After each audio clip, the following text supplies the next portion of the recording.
Frequency Podcast Network. Stories that matter, podcasts that resonate. We're all looking for ways to generate more wealth. Do-it-yourself investing is becoming easier and more popular with younger generations. But cybercriminals are also seeing this as an opportunity. There's a pretty good chance, whether you're on Facebook, Instagram, TikTok, whatever the social media platform, that you're getting posts from celebrity investors, and I'm putting that in quotation marks, and market commentators. The problem is, they're not what they seem. They're likely a deepfake scam. IT security software company ESET has found a sharp rise in scams that impersonate banks, celebrities, and even news outlets. These ads often promise too good to be true returns. They use fake celebrity endorsements or push you to act fast before you've even had time to think. And once you click, well, the scammers are already on their way to steal your logins, install malicious software, or pressure you into transferring money. Welcome to The Big Story. My name is Mike Eppel, and joining me to talk about this on the line is Tony Anscombe, Chief Security Evangelist at ESET. Hello there, Tony. Thanks for joining me. Hey, my pleasure, Mike. Good to be here. This has been something I've witnessed firsthand. There's been a lot of Canadian market commentators. David Rosenberg, he's been writing about this in the Globe and Mail, how his persona has been basically stolen by scammers for fake posts on Facebook. Brian Belsky, BMO, Amanda Lang, Jeremy Siegel out of the United States. The list goes on and on. Tony, how prevalent is this? I mean, I've seen it myself. So is this just running rampant on social media at this point? There's certainly a massive increase. We've seen nearly a 400% increase in these type of scams hitting across social media. And some of that, I think, is due to the ease at which a cyber criminal can take somebody's image and then create a deepfake video with it, saying whatever it is that they want it to say, because the tools are becoming more accessible and more affordable for criminals to use. Yeah, and it's super realistic too. I think that's the biggest issue with these new, sort of the next generation scam that are popped up. I mean, for a while there, if you were on some email sites, for example, you'd see news categories, and then in the middle of it, there'll be something about, you'll never believe what happened to so-and-so at such and such media outlet. Click here for more. And of course, it was complete fake, and it was nonsense. But nevertheless, it was just an open door for somebody whose curiosity may have been piqued, and next thing you know, the cyber criminal has kind of locked you in. But at the same time, I guess it is the fact that these whether it's AI or how they're doing it, I mean, it's become so lifelike. It's hard to tell what's real from fake. Well, it certainly is. And if you think about it, the technology has been around for many years. I mean, if you go back 20 years, the movie industry was using CGI back then. As I recall, one of the actors in Gladiator died during shooting, didn't they? And they finished the film without that yet, even after the person had passed. So my point is the ability to take somebody's image and to manipulate it then would have cost millions of dollars. Today, it will cost a few $100s in renting some resources to actually process the video and create the video by taking somebody's image off of the internet. So, it's becoming a real problem distinguishing real from fake. I think visually, if you're really, really paranoid, you can see what's real or fake in the video. But I'd actually go back to what you said earlier on. Is you said something about things being a little unreal. You have to look at these things. Forget the video. If they're claiming that you're going to be rich and you're going to double your money in the next 4 weeks, it's just not true.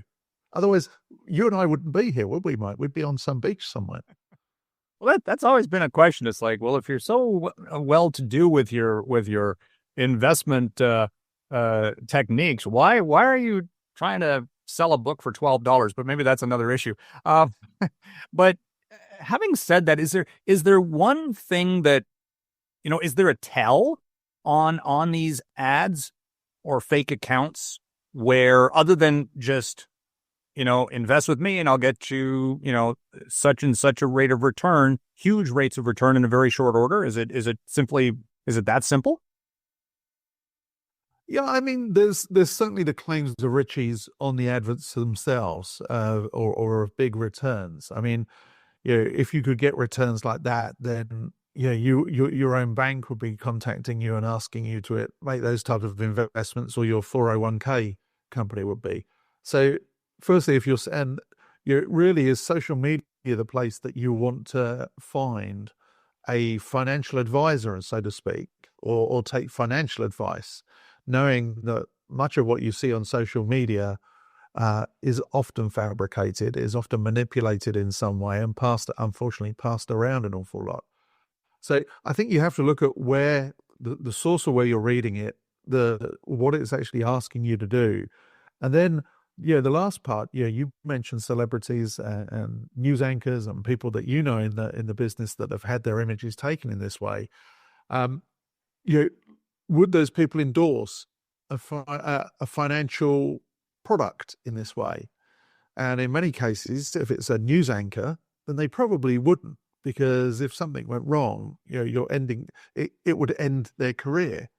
So if it seems too good to be true, and it's somebody that you absolutely trust to deliver the news is delivering you suddenly financial advice, is probably not real.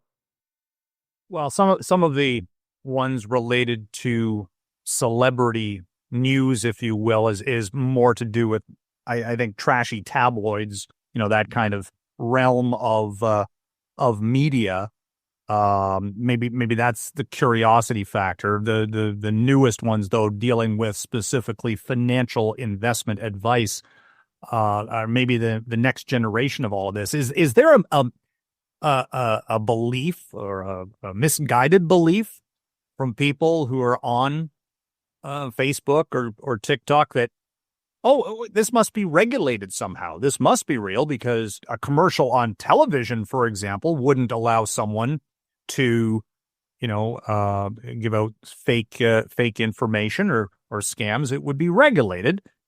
And maybe people think that's the same situation with social media. Well, people want to believe it's real. People want to believe that the outcome is going to be as it says it is. And unfortunately, these scams are actually very sophisticated. So you see an advert, or you see some post on social media, and it will take you off to a landing page, and there you'll see it may well imitate local news outlets or other celebrity endorsements or whatever. You might then see endorsement videos, images, statements saying how wonderful this investment is. The site will then take you through and ask you to confirm your contact information. So my point here is, there's nothing out of place here other than what it's claiming. So you're going to a professional looking website, it's asking you to register your details, and then what will happen is somebody in a call center will actually give you a call. So now we're actually talking to a human on the other end, and that person will then suggest setting up an account. They'll give you access to the fake platform. That platform will ask for an initial investment. It's typically very low, a few $100s. You put in your few $100s, and it will then show you graphs. It will show you investment growth over time, et cetera, et cetera. So my point here is, this is looking real. It's a sophisticated scam. They may even allow you to withdraw your money back out. Yeah. Just to make it feel even more real. Yeah. So you might be able to move funds, but then at some stage you're going to get contacted by that call center again. You're going to speak to the fake investment manager. And at this stage, it's going to be, wham, okay, you've seen your $200 grow to $300 in the last 3-4 weeks. How about putting in $2,000? Then suddenly the scam got real, and it got specifically nasty. And I say $2,000, it could be $10,000. They may well have assessed your wealth in the time that you've been on that platform.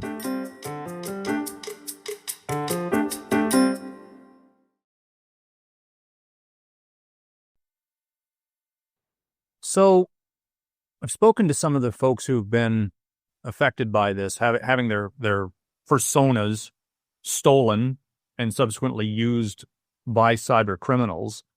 And in each case, the company that they were working for or what have you would say, our lawyers are looking into it. But then the ads still pop up. I mean, why does it take so long for a celebrity who has been scammed or has had their identity stolen? Why does it take so long for the social media platforms to clean this stuff up?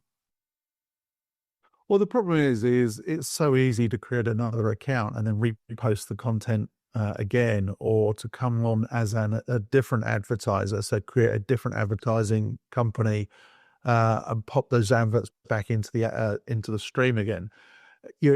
This is a huge volume issue, and it's kind of the whack-a-mole. Yeah, as fast as you hit one, the next one starts popping up. And it's unfortunately far too easy for them to list their bad content on these platforms. But can it not somehow be digitally traced back to the source, or are there just so many ways that the scammer can kind of hide their identity in the first place? Well, the scammer may even then take to hijacking somebody's account. So I mean, there are other methods. You often hear of people's Facebook accounts or Twitter accounts, or X as it is now. You hear of them being hijacked because they haven't put on two-factor authentication, or they've got weak passwords, or that they've been socially engineered out of their account details. Of course, somebody gets those type of account details, then they could use that as a platform to forward these type of messages as well. My point is it's a very difficult thing to stop from the outset. Even if you shorten the period of time to start blocking them, realistically, what you've only got to do is go back to all the people that viewed it and turn and say, by the way, what you viewed earlier on wasn't real. But that would also kind of create a negative filter the content you're viewing on social media. Is it not in the best interest, though, for the social media platforms to clean this stuff up? Because in theory, it takes away potentially the legitimacy of other advertisers. When you can't determine the real from the fake, their platforms are based on advertising, and if at some point aren't they going to lose business because of this? Potentially. But look, the problem with cybercrime is that it's an ever evolving business. So as fast as you work out what the cybercriminals are doing today, they'll evolve and modify what they start doing tomorrow. They'll find other ways to socially engineer money out of people, whether bit directly or indirectly. So another scam that we've seen just recently, Mike, which is not a financial scam, but let me give you a quick summary of the details, because I think it will be interesting that it's an abuse of trust. You go to a website, you see the captcha there, the thing that says, "Are you human?" Yeah. And and it pops the thing of traffic lights or buses, school buses, or whatever it might do, and you click on the squares, or you just click the box and say, "Yes, I'm human." Scammers are actually now starting to use that. So they're building websites with fake captchas. So it looks and feels real. And then it says, to further validate that you're human, I need you to press these keystrokes. And pressing those keystrokes actually cut and paste malware and executes it in the browser. But my point here is it's a point of trust. Because the captcha, you believe it's trustworthy. It's verifying it that I'm real. That must be good. That's been the standard, really. Right? And if it asks you to do something else, you're probably going to do it. Right. Or, a certain portion of people are going to do it. I obviously wouldn't. I'd hope you wouldn't. But, many people would. Well, so in the past, I have, clicked on report this ad, for example, on Facebook. and it goes through or goes to wherever it goes in the ether. But would it not just be more helpful if these companies actually offered maybe I don't know, a 1-800 number that you could call and actually talk to a human being? I know it sounds old school, but when it almost sounds like they need a better reporting process that they can crack down on this stuff faster so that it doesn't get out, for any length of time. So let me tell you how a cyber criminal might view that. Just say somebody does put up the 1-800 number and fills a call center with a few hundred customer service representatives to take complaints. Then as I start my new campaign, I just start a bot ringing that call center, and I, in effect, cause a denial of service on the call center while my campaign runs on the social media platform. My point here is it's too easy to circumvent the protections of that way that you would put in place. One of the most important things I think you can do is, if you see something like this, reporting the ad, as you say, is a good thing, but also point out any fraud or anything you see like that to the FTC or the national, whatever your national reporting institution is. I know there is one in Canada. I can't remember the name of it. The CRTC technically, but again, same thing. But who specifically do you call? Well, they have online reporting, and the reason I say it's important to report these type of things to them is that if they understand the quantity and the prevalence of these type of attacks, then additional legislation might come in, or additional pressures might be put on some of the social media sites to actually do a better job of detecting these things and stopping them from the outset. So the more prevalent this is, and the more people know, then the more might be done. I'd be worried in this political environment right now that if the CRTC here in Canada actually did any type of regulatory oversight on a U.S.-based social media platform, there would probably be some blowback from the White House. But that's an entirely different conversation, perhaps. Well, okay. So if we, yes, you said reporting these things is good. Can a company like yours, ESET, can technology defeat nefarious technology? What does your security software find with this? So we would actually see the websites that are used behind the investment scam. We would flag those websites as fraudulent websites. So if you did happen to go there and you were trying to click to go through to get onto the website the advertiser's giving you, then we would be blocking access to that. So make sure that you've got software like ours, but there's lots of companies out there. So the most important thing is people are protected, but make sure you've got an endpoint. Some people might term it AV. It's a bit more broad than that these days. A cyber security, an internet security package on your endpoint, on your device, that's actually looking and protecting you when you browse in this way as well. So hopefully that will block it, and you'll never actually get to the website. Well, is that for mainline customers or corporate customers? How does that work? That's for consumers or in businesses. So when you install an endpoint cybersecurity product, it will look at it. It's working at a level on your machine that it looks at everything. So it looks at your browsing activity. It looks at apps, what other sites they're talking to, et cetera, et cetera. So it looks at all activity on the device, not just whether a virus is attached to an email and you're about to execute it. These days, it's a bit more sophisticated than that, and should protect you from actually accessing the site altogether. The challenge you've got here, though, is I think when you go onto a mobile device, firstly, some mobile devices don't allow security products. And also when you get down onto a mobile device, it's really difficult to see the inconsistencies in deepfake video. So on a big screen, you might see the voice being slightly out of sync with the person's mouth. You might see some flickering. You might notice that you don't blink enough. You might see shadows behind the person are slightly inaccurate. So you might see some of the inconsistencies that would identify it as fake. When you put this on a small 3-inch screen, that becomes an awful lot harder to do. And plus, you've been staring at your phone for how many hours, and maybe you've become just kind of numb to everything you've seen on the screen. Yeah, and I think that becomes a challenge. And often, on mobile devices, people think, well, I don't need a cybersecurity product. I'd still recommend you do, because of issues like this, or you might get an advert or fraud coming through SMS or through messaging on the device in some way that sometimes seems too good to be true, and you click on it and you're off and unfortunately being scammed. So always protect your devices with up-to-date cybersecurity software. We also need a bit of a mindset reset, in as much as we react to things so much quicker than we used to without even almost, not even thinking about clicking on various sites. We just assume that they're legit going in.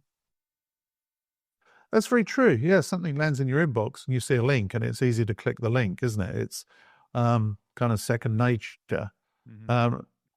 We need you always think about, always stop and verify everything. Always think twice before you click. Sound advice. Thank you very much for joining me today, Tony. It was nice talking to you. My pleasure, Mike.